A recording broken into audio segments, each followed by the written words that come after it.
Olá pessoal, meu nome é Thiago e hoje eu estou aqui para apresentar mais uma obra que me foi enviada pela Vida Editorial, que é A Filosofia e seu Inverso e Outros Estudos, do professor Olavo de Carvalho. É importante salientar que a obra do professor Olavo de Carvalho ela é muito polifônica, ou seja, ele trata de várias questões no decorrer dos seus escritos. Por exemplo, há livros que são estudos filosóficos, há livros em que ele trata da sua própria filosofia, há livros que são lançados que são artigos de jornal. Essa obra aqui específica, ela é uma obra que é mais de cunho filosófico. Também é uma série de estudos que possuem uma linearidade, em onde ele busca demonstrar o seu argumento, e é justamente isso, ele trata do início da filosofia até o seu inverso, que seria os nossos dias atuais. Então ele começa analisando, por exemplo, o diálogo de Górgias, né, onde Sócrates vai perguntar a seu interlocutor: quem é você? Ou seja, o filósofo só poderia filosofar, a verdadeira filosofia partiria da alma do filósofo, onde ele teria responsabilidade por aquilo que ele fala. E que a filosofia, ela é criada, ela foi criada para resolver problemas da atualidade, tá? Ela não foi criada a partir de argumentos altamente abstratos, como se chegou na Idade Média, por exemplo, mas que inicialmente ela era para resolver problemas reais daquele momento, onde Sócrates e Platão estavam se levantando contra a decadência da sociedade ateniense.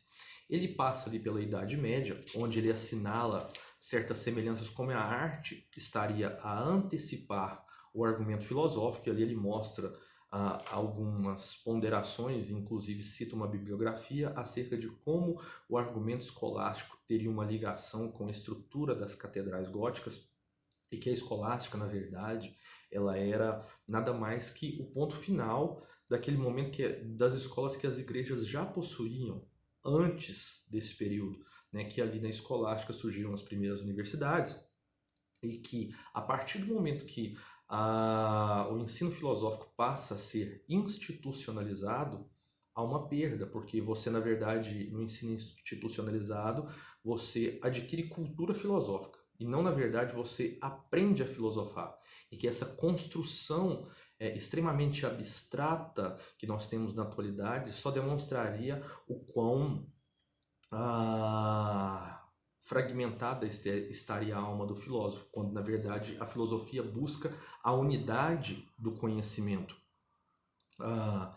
Então ele também pondera e traz alguns apontamentos, conselhos para estudantes de filosofia. Ele traz uma pequena biografia e ali ele trata que como foi realmente a mudança na sua postura em relação à filosofia, que foi a partir do momento que ele viu um filósofo filosofando.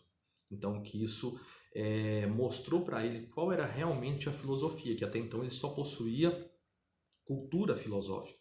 E que é muito importante nós observarmos, além dos escritos, né, que hoje as faculdades de filosofia proporcionam esse estudo dos textos do filósofo, que é muito importante nós analisarmos a alma do filósofo, de onde ele saiu, que questões ele estava procurando resolver. Ou seja, o filósofo é mais que a sua obra filosófica. E ali ele fala, por exemplo, acerca de Descartes, ele fala acerca da filosofia de Kant, ele traz uma síntese bem interessante da filosofia concreta do professor Mário Ferreira dos Santos, que ele considera o maior filósofo brasileiro, que um dos poucos no mundo que poderiam ser equiparados a Platão, e o professor Olavo de Carvalho é um grande responsável pelo resgate da obra do Mário Ferreira dos Santos. Ah, e aí, mais para o final do livro, ele traz estudos mais rápidos, artigos mais rápidos, que servem para pontapés para aquilo que você pode querer analisar, ou simplesmente rascunhos de coisas, de questões que ele estaria analisando. Mas traz toda essa unidade inicial do nome da obra, a filosofia e seu inverso, ou seja, ele começa de Sócrates, vem para o cume que estaria na Idade Média, e como essa institucionalização causou o declínio do ensino da filosofia, ou seja, deixamos de ter filósofos para ter pessoas que têm cultura filosófica. Ali ele traz exemplos, por exemplo, no Brasil, da questão da USP, de como a USP não produziu nenhum filósofo, mas sim analistas de textos filosóficos. E aí nós retornamos naquela questão de o quão é importante você analisar a biografia do filósofo, além dos seus textos, porque o filósofo não é o seu texto e seu texto não é o filósofo.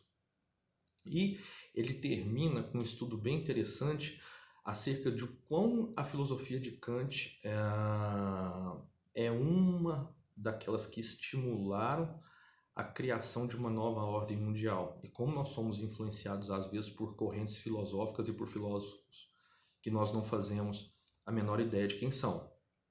Então, essa eu acredito que seja a unidade do livro.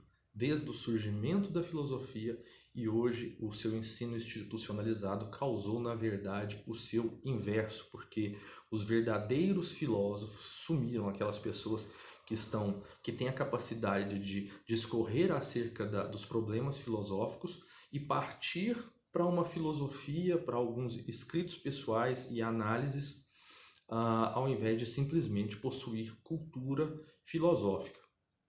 Então, eu espero que vocês tenham gostado.